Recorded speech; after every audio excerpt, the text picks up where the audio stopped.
Thank you very much, Monica Griffan. Indeed, the fact that with having a bit of controversial personal history looking to our political parties we are representing, it's again one of the achievements of Sri Ravi Shankar that he brought people like us together on one podium to discuss that an item, indeed.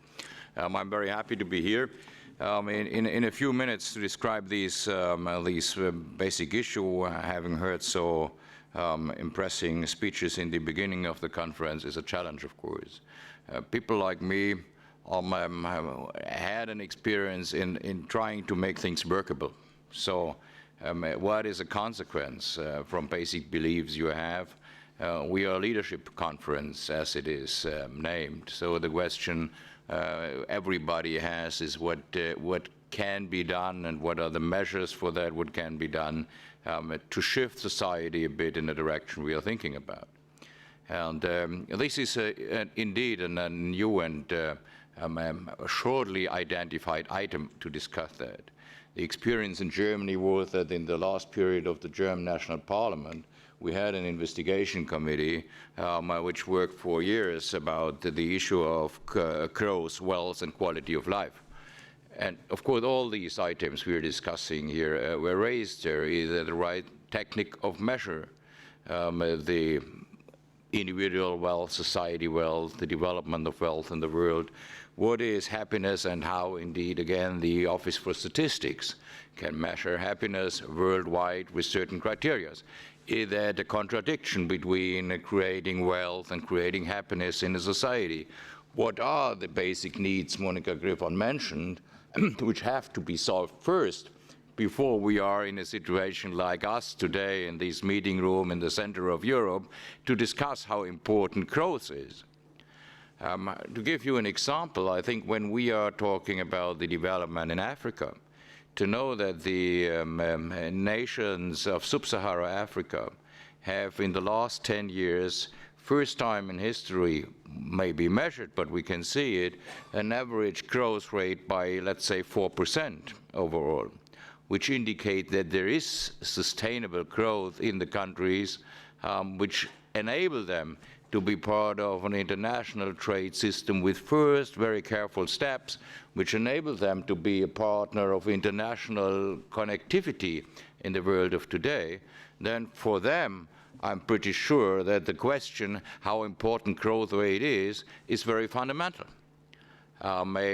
We see on the contradiction to that very near to the nation of Bhutan that indeed their big neighbor, the Chinese, have a political leadership with basically things that to present the right economic figures is the best way to stabilize a political and society system in spite of all other discussions which can arise there. So they learned, and I think it will be sometimes harmful lessons they also will get, that to concentrate only to that will be difficult to have a sustainable political system over decades. In the countries of Europe, we are maybe a bit in between. We have the freedom to change. We have not only a top-down, we have also a bottom-up process opportunity. Whether societies do need that or not, it's their decision.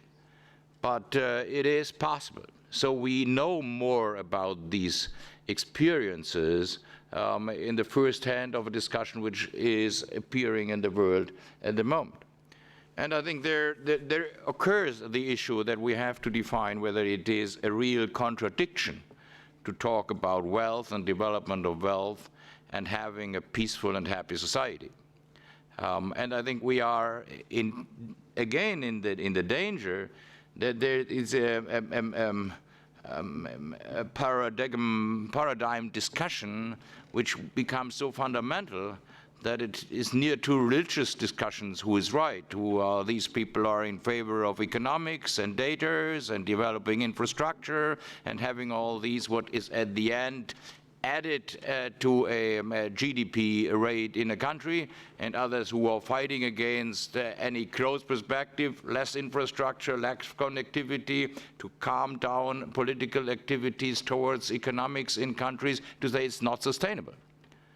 And the important issue is, how do we develop the ability to measure things in a way that we can combine it? I don't think that basically there is a contradiction between generating economic growth and so generating economic wealthiness in the world. And I'm pretty sure that with the experience we got over the last 50 years, with all the creativity we have in our societies, we can do that in a sustainable way. We did not, of course. Maybe it was a lack of experience, maybe it was just ignorance. So we have to add things to the experience we had over the last 50 years. We have to think about the use of resources. What is sustainability in that? How can we recycle resources step by step? How can we find with our creativity in science today that we have artificial resources we can redesign and redesign? How is the way that we can use the national resources in a way that they are really concentrated to things we need and we have to do with that, but not only for the reason that it's cheaper than others. I think these ideas are occurring, and they are attractive. And attractiveness today is a very interesting thing, because, first of all, we want to live as much as possible in democracies. I think we are realizing at the moment that maybe although this development is slower than we originally thought, but we want to be there. But attractiveness is a worldwide communicated idea today. It is impossible to isolate the mentality or the wishes or the pictures you see to a certain geographic region.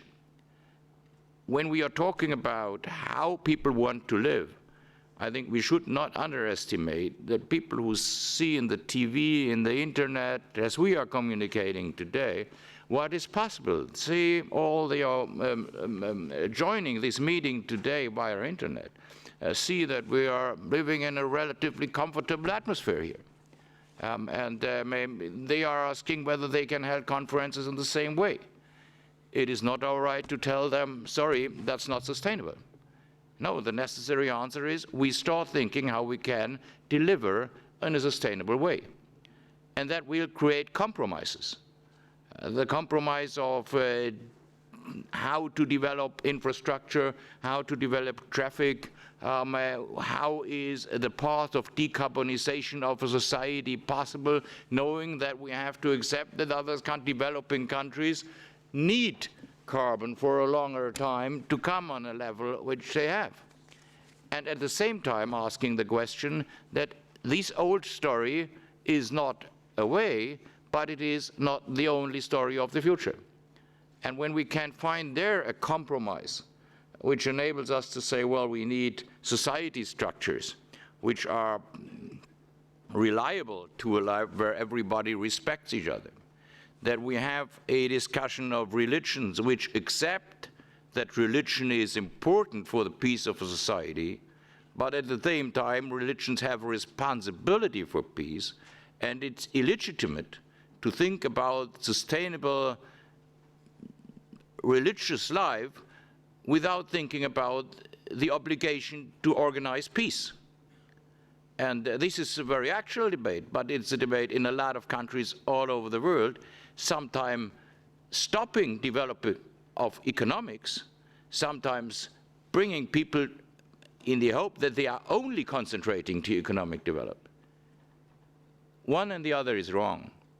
So my feeling is that a conference like that is important to give leaders the impact of the necessity of shifting society paths a bit away from that what a purely economic perspective delivering people economic growth in the past world, but which prevents us also from ignoring that economic development, economic growth, which is at the end measured in figures like the GDP, will be an important part of our future life and will be an important obligation of leaders in the world to make sure that their people have a standard of life which is comparable to those who are discussing that issue. And the third part is that we need to organize a world where we have forums which this conflict is discussed. Because we have a tendency that we are split in two societies, the one who is working for the economics, that's like a man like me when you are responsible for a bank, and the others who are working for the environment, that in history maybe Monica Griffon or others will be. It's important to sit at the same table or the same podium to make that. And this is an important shift, which I also am very interested to demonstrate with that. Maybe the last sentence in my remarks. We shouldn't underestimate that a society which wants to be peaceful needs the combination of both perspectives, not only between Africa and Europe. It needs it between the one city quarter to the other city quarter. It needs it between young and old.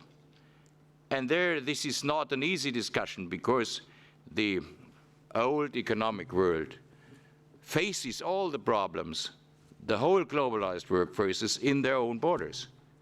We know that the difficulty, how the imbalance of richness in countries is today, how the insecurity of individuals, how their personal way of living will be changed in the next years, whether their pupils can be as wealthy as they are. So we are not in a situation that some countries who are formerly rich today can say we have that problem, not we are discussing that with outsiders. No, it's a challenge which will be inside societies, and it will not only be a discussion of peace and maybe war between societies who do not understand each other. It will also be a discussion inside societies whether they can keep peaceful with all the globalized world surroundings they face, and they will see in real time in any place of the world whatever happens. And I think that is the real challenge, and that is a combination between peace and economic development and sustainability, to bring that together, because it's the only chance for developed countries, for developing countries, for those who are far away and nearby us, to come to a peaceful cooperation together. Thank you very much.